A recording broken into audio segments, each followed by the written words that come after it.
wanafanya usafi na baadaye tunapanda miti, kwa sababu usafi tunahimizwa kwamba ni tabia na kila mmoja anatakiwa aweze kuchukua jukumu la kuhakikisha kwamba mazingira ambayo anayoishi yanakuwa safi, salama na ya kuvutia. Lakini pia shughuli nzima ya upandaji miti hii ni shughuli adhimu na muhimu, sio tu kwa sisi wanajamii, lakini pia kwa wanyama, lakini pia malipo yake ni makubwa mpaka kwa Mwenyezi Mungu ambaye yeye ndio atutulipa zaidi.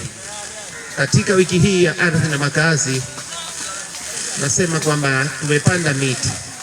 Miti hii tumeipanda kwa sababu maalum.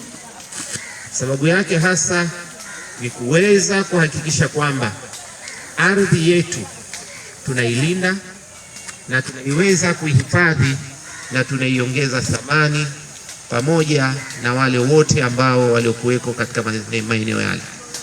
Lakini sitoshe kwamba tunaposema kwamba wiki ya ardhi na makazi, tuna malengo ya kuhakikisha kwamba tunailinda ardhi, lakini tunatengeneza makazi bora na mazingira bora kwa wale wote ambao wanaoishi katika mazingira yale.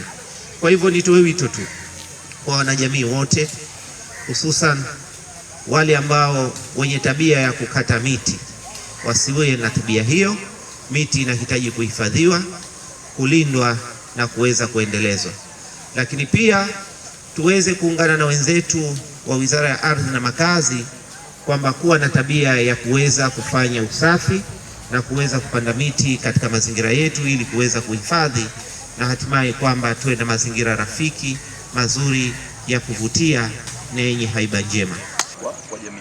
Lakini kuna mrajis atatoa elimu namna gani ardhi iweze kukamilisha ule umiliki wako, kwa sababu kuna watu wengi sana ambao wanasema namiliki nyumba, lakini kwenda kiuhalisia hamiliki nyumba. Kajenga yeye mwenyewe, hana kibali cha ujenzi, hana hati yake, hajairejista hati yake. Maana yake hata leo akitaka kujikomboa kiumaskini kwenda kuchukua mkopo hawezi. Kwa nini? Kwa sababu hajaifanyia uhaulishaji au registrations, yani kamili ya ile ardhi yake au property yake. Lakini kuna watu wa mipango miji watakuwepo, watatoa elimu ya mipango. Kuna mthamini mkuu.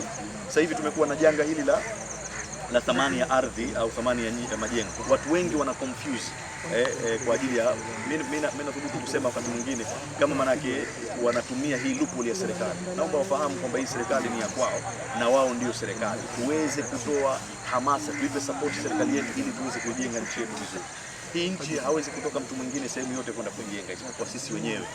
Sisi Wazanzibari wa Tanzania tunaishi katika Jamhuri ya Muungano wa Tanzania ili tuweze kujenga nchi yetu. Kwa hiyo tushirikiane kwa pamoja. Wito wangu ni kwamba tuendelee kushirikiana kwa pamoja, kuwasapoti viongozi wetu, lakini kuisapoti Wizara ya Ardhi ambayo ndio wizara mama. Katika wizara zote vinaweza kusema kwamba wizara ya mama. Wizara zote zinaishi katika ardhi ambayo inamilikiwa na Wizara ya Ardhi na Maendeleo ya Makazi.